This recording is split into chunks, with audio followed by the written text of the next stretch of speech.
Assalamualaikum warahmatullahi wabarakatuh, rekan MNCO. Kali ini kita akan membahas tentang Omnibus Law, pembahasan tentang klaster kemudahan berusaha di bidang perpajakan, khususnya di ketentuan umum dan tata cara perpajakan. Jadi suatu peraturan yang baru kemudian diupdate, kemudian ada peraturan-peraturan yang berbeda dengan peraturan yang lama. Di awal kita akan membahas tentang perpajakan ini, tentang bagaimana atau bisakah menghindar dari incaran kantor pajak. Jadi wajib pajak, orang pribadi, badan mungkin berpikiran di tahun seperti ini, di masa pandemi ini, kalau nggak lapor pajak bagaimana? Orang kantor pajak bisa mendeteksi kita atau tidak? Kita akan membahas bersama-sama. Nah, sistem baru Dirjen Pajak ini yang sudah lama ini kan, seminggu bisa lacak 30.000 pengemplang pajak. Ya, 30.000 pengemplang pajak nih. Nah, hal ini diungkap oleh Dirjen Transformasi Teknologi Komunikasi dan Informasi, Dirjen Pajak. Tak cuma terkait pendeteksian pengemplang pajak, sistem big data ini menurutnya membuat pengolahan data perpajakan secara umum jadi lebih cepat.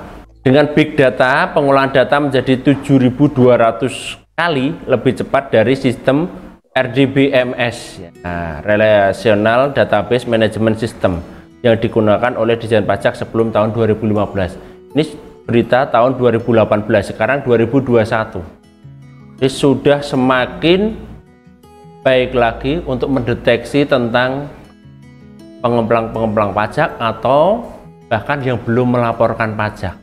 2019, Dirjen Pajak telah memiliki sebuah sistem bernama Social Network Analytics atau yang disingkat namanya SONETA, yang bisa menganalisis penyandingan data baik untuk pajak penghasilan atau PPh maupun pajak pertambahan nilai.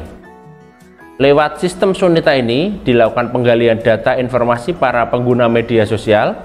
Hal ini sudah dilakukan sejak tahun lalu, berarti tahun 2018-an. Apalagi sekarang gencar sekali yang namanya sosmed, bisa lewat media sosial, Instagram, WA, YouTube, dan yang lainnya. Nah, makanya selalu banyak data yang bisa terintegrasi, bisa dilacak oleh Dirjen Pajak karena sosial media ini. Kita tidak bisa lepas dari sosial media.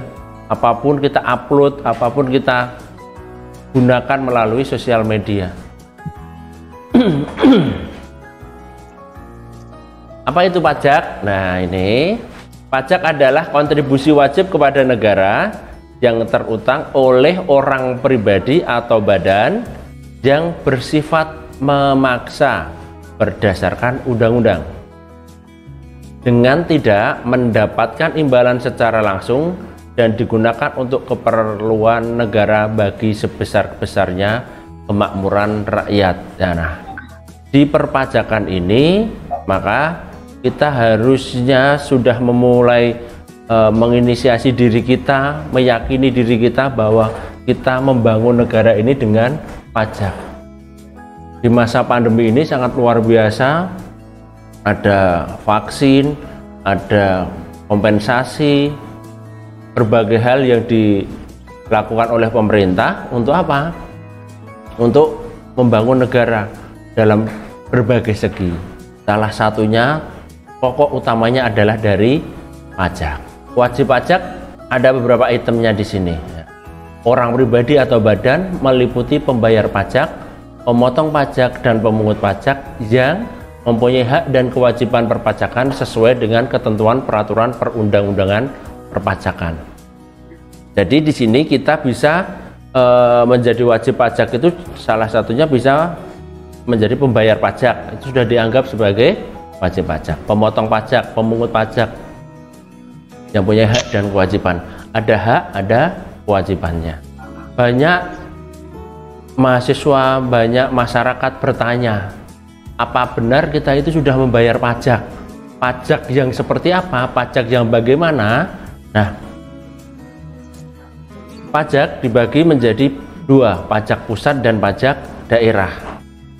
Kalau di perpajakan yang kita lakukan untuk pembangunan dan yang lainnya di tingkat pusat, itu masuknya adalah PPH, yaitu pajak penghasilan, PPN dan PPNBM, kemudian bea materai dan PBB selain perkotaan dan perdesaan.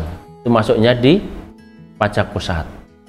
Pajak daerah ada tingkat 1, ada tingkat 2, ada balik nama, pajak kendaraan bermotor, mobil dan yang lainnya itu masuk di situ. Jadi 2 ada hotel, restoran, pajak hiburan, radio, BPHTB, PBB perkotaan dan pedesaan itu masuknya ke pajak daerah. Jadi di sesi ini kita akan membahasnya tentang pajak pusat, yang pajak pusat bukan pajak daerah. Kewajiban pajak dapat dilakukan jika, nah ini kewajiban ini bisa dilakukan jika kita mempunyai yang namanya, kalau di pajak penghasilan itu NPWP. NPWP itu singkatan dari nomor pokok wajib pajak. Kalau PKP itu namanya pengusaha kena pajak. Contohnya untuk apa? Ada PPN-nya, pajak pertambahan nilai. Jadi ada NPWP, ada PKP. Nanti dasar-dasarnya ada ya. Definisi PKP, pengusaha kena pajak adalah pengusaha yang melakukan penyerahan barang kena pajak dan atau penyerahan jasa kena pajak yang dikenai pajak berdasarkan undang-undang pajak pertambahan nilai. Ini definisi dulu ini biar apa? Biar kita tahu lebih paham lagi sepaham-sahamnya, biar apa? Biar kita bisa mendeskripsikan ini sesuai dengan undang-undang atau pasalnya sesuai ada atau tidak. Definisi NPWP, nomor yang diberikan kepada wajib pajak sebagai sarana dalam administrasi perpajakan yang digunakan sebagai tanda pengenal diri atau identitas wajib pajak dalam melaksanakan hak dan kewajiban perpajakannya. Jadi ini adalah tanda pengenal diri. Kalau administrasi negara mungkin menggunakan KTP atau NIK, kalau di perpajakan kita menggunakannya NPWP. Fungsi NPWP dan PKP. Fungsinya adalah sebagai tanda pengenal diri atau identitas wajib pajak dalam melaksanakan hak dan kewajiban perpajakan, ketertiban pembayaran pajak dan pengawasan administrasi perpajakan, juga untuk mendapatkan pelayanan dari instansi tertentu. Contohnya apa? Kalau kita mau utang, mau buka rekening, itu biasanya juga ditanya ada NPWP-nya atau tidak. Itu sebagai tanda pengenal diri. Kapan wajib ber-NPWP? Setiap wajib pajak yang telah memenuhi persyaratan subjektif dan objektif sesuai dengan ketentuan peraturan perundang-undangan perpajakan wajib mendaftarkan diri pada kantor Dirjen Pajak yang wilayah kerjanya meliputi tempat tinggal atau tempat kedudukan wajib pajak. Jadi kalau kita mau beraktivitas atau memulai usaha atau berbagai hal tentang hubungannya dengan perpajakan, harus mempunyai NPWP, harus mempunyai PKP dan yang lainnya. Syarat apa yang harus diterapkan atau harus dipenuhi? Yaitu persyaratannya ada 2, subjektif dan objektif. Itu sesuai dengan pasal 2 ayat 1 Undang-Undang Nomor 16 Tahun 2009. Wajib ber-NPWP-nya. Subjeknya ada, objeknya ada. Persyaratan subjektif itu yang seperti apa? Persyaratan subjektif adalah persyaratan yang sesuai dengan ketentuan mengenai subjek pajak dalam Undang-Undang Pajak Penghasilan tahun 1984 dan perubahannya. Subjek itu yang pertama adalah orang pribadi, yang kedua warisan. Nah, warisan ini warisan yang belum terbagi sebagai satu kesatuan menggantikan yang berhak. Jadi orang pribadi, warisan, badan, dan BUT, bentuk usaha tetap. Ini subjeknya. Kalau orang pribadi berarti kita sudah termasuk ke subjek. Warisan yang belum terbagi, subjek. badan itu seperti apa? CV, PT, firma dan yang lainnya, lembaga dan yang lainnya itu masuknya ke badan, dan ada BUT juga. Subjeknya ada. Kemudian subjek sudah, objek. Persyaratan objektif adalah persyaratan yang subjek pajak yang menerima atau memperoleh penghasilan atau diwajibkan untuk melakukan pemotongan atau pemungutan sesuai dengan ketentuan Undang-Undang Pajak Penghasilan tahun 1984 dan perubahannya, menerima atau memperoleh penghasilan atau diwajibkan untuk melakukan pemotongan. Jadi kalau kita sudah menerima yang namanya atau menerima atau memperoleh penghasilan, itu salah satunya sudah memenuhi syarat untuk menjadi objek. Orang pribadi bekerja menerima penghasilan sudah memenuhi syarat subjektif dan objektif. Tetapi itu harus dilanjutkan atau diperpanjang lagi nanti kalau tergantung jenis usahanya seperti apa, konsepnya seperti apa, wajib ber-NPWP atau tidak. Tapi klausulnya di sini sesuai pasal 2 ayat 1 Undang-Undang Nomor 16 tahun 2009, persyaratan objektifnya salah satunya adalah menerima atau memperoleh penghasilan. Nah, setelah kita mengetahui tentang syarat subjektif dan objektif, kita akan lihat pada rekan-rekan semuanya, sebenarnya saya itu wajib ber-NPWP atau tidak. Ini khusus untuk orang pribadi dulu ya, bisa orang pribadi. Kita lihat, kita bagi jenis profesi, contoh profesi, kewajiban ber-NPWP. Ini yang perlu ditekankan. Karena apa? Karena kita bisa diterapkan atau bisa dikenakan NPWP itu saat kapan? Jenis profesinya yang pertama adalah usaha. Contoh profesinya adalah swalayan, sablon, salon, ternak, kontraktor, bimbingan belajar dan yang lain-lain. Kapan wajib ber-NPWP? Perhatikan, usaha yang pertama. Kewajiban ber-NPWP saat memulai usaha. Jadi kita memulai usaha, sudah punya usaha, jadi waktu mendaftarkan diri kita,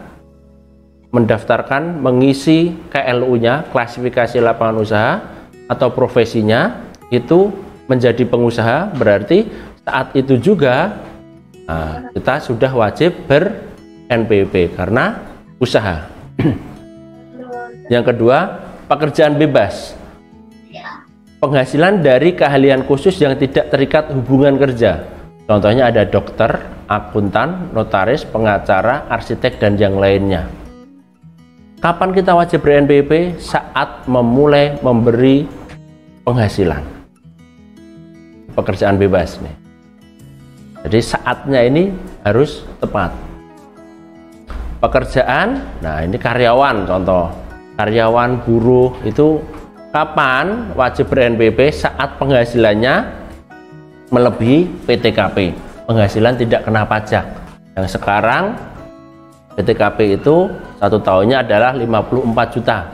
Kalau per bulannya 54 juta dibagi 12, ketemunya adalah 4.500.000. Selanjutnya jenis profesi lainnya tidak ada di usaha, tidak ada di pekerjaan bebas, atau tidak ada di pekerjaan, itu digabungkan ke lainnya.